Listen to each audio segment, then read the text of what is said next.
जागतिक लेवलचे संगीतकार आहेत, त्यांचा एक संगीताचा खूप चांगला कार्यक्रम 1 ते डिसेंबरला होऊ घातलेला आहे. ॲक्च्युली हा कार्यक्रम भारतात नव्हता, विदेशात त्यांचा होता, मात्र भाऊच्या प्रयत्नामुळे हा कार्यक्रम या ठिकाणी होत आहे. शासनाचा त्याच्यामध्ये सहभाग आहे. या ठिकाणी पर्यटन स्थळ विकसित झालं या संदर्भातली त्या मागची संकल्पना चंदूभाऊ सांगतो. खरं तर उपस्थितीत आदरणीय जे के काका, आमच्या जिल्ह्याचे सरचिटणीस सतीश भाऊ, भाऊचे CSI दीपक भाऊ, शहराचे अध्यक्ष गुलू भाऊ, आमचे अरविंद भाऊ, उपस्थित सर्व सोनवणे साहेब इथे आहेतच, उपस्थित सर्व पत्रकार बंधूंनी. खरं तर अत्यंत मी आता दुसऱ्यांदा येतोय. बूट गाठण्याच्या वेळेस आलो होतो आणि आता आलो त्यावेळेस बोटीत नव्हतो बसतो साहेब. आता बोटीत बसण्याचा योग आला आणि असं एक चांगलं निसर्गरम्य स्थळ आपल्या जामनेर तालुक्यात आहे. हा एक आगळा वेगळा क्षण आता आपण अनुभवतोय. ज्यावेळेस वाघूर प्रकल्प पूर्ण झाला आणि भाऊंनी बोटिंगने ज्यावेळेस प्रवास केला त्यावेळेस बऱ्याच हे बॅकवॉटर आहे आपलं वाघूरचं. तिकडनं इकडे येत असताना इकडे बेट जे आपण आता पाहिलं ते बेट भाऊच्या निदर्शनास आलं आणि भाऊंना ती कन्सेप्ट आली की आपल्याकडे इतकं मोठं नैसर्गिक सगळं स्रोत असताना एक चांगलं पर्यटन स्थळ आपण इथे डेव्हलप करू शकतो. आणि म्हणून त्याला सोनवणे साहेबांची इथं सगळ्या डिपार्टमेंटच्या अधिकाऱ्यांची साथ मिळाली आणि चांगलं आपण पाहिलं असेल एक चांगलं वेगळं असं पर्यटन स्थळ इथे आज उभं राहत आहे.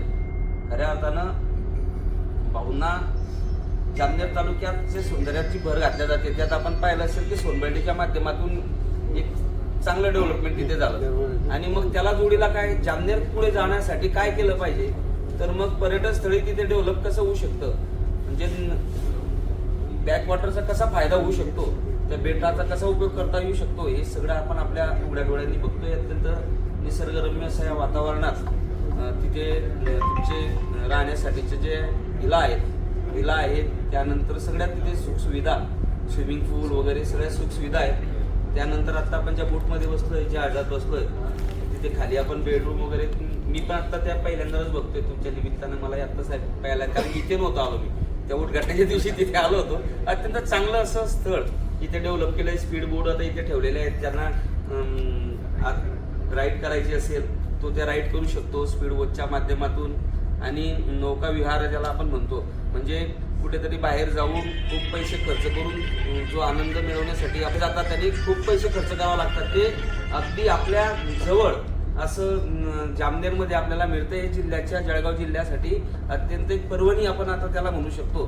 नाहीतर आपण बघतो की कुठेतरी साध्या रिसोर्टला जरी जायचं असेल तर 2 दिवसाचा आपल्याला फॅमिलीला घेऊन कुठे जायचंय किंवा तिथे मित्रांना फिरायला जायचंय, रिसोर्टला जातात. आज रिसोर्टच्या माध्यमातून अनेक पैसे खर्च करून लोक जातात आणि मग लांब जावा लागतो, प्रवास करावा लागतो. त्या पैशाची बचत आपल्या जळगाव जिल्ह्यातल्या लोकांची होऊ शकते. असं चांगलं स्थळ इथे गिरीश भाऊंच्या संकल्पनेतनं उभं राहिलंय आणि त्याला आपल्या सोनवणे साहेबांनी एक चांगली साथ दिली.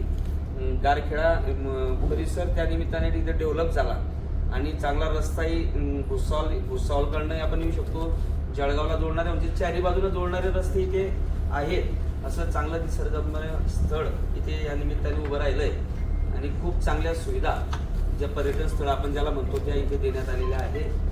आणि म्हणून वेगवेगळे कार्यक्रम इथे, जसं केरळला आपण पाहत असाल की केरळला जर गेलात तर तिथे या बोटमध्ये थांबण्याचे किती पैसे लागतात, म्हणजे खूप खर्च पर्यटक करत असतात आणि मग तो आनंद घेण्याचा प्रयत्न करत असतात. तो आनंद कमी खर्चात कसा मिळेल हा प्रयोजन खऱ्या अर्थानं शासनाच्या माध्यमातून गिरीश भाऊंनी केला आहे. आणि त्या निमित्ताने आपल्या मतदारसंघातील लोकांचाही रोजगार या निमित्ताने वाढणार आहे. म्हणजे जर का खऱ्या अर्थानं पाहिलं पर्यटक येतील, एक चांगली आर्थिक उलाढाल होत असते, रोजगारही इथे उपलब्ध होतो. या सगळ्या गोष्टीचा कन्सेप्ट करता आपल्या ज्या जामनेर तालुक्याचा विकास जो पुढे होत असतात त्यात ती एक चांगली भर आपलं एक पर्यटन स्थळ घालणार आहे. आणि त्या निमित्ताने त्याची ओळख व्हावी म्हणून अजय अतुलचाही कार्यक्रम इथे, आता मी इथे याच्या माध्यमातूनच वाचलो होतो, आपल्या मीडियाच्या माध्यमातून तो ठेवला आहे.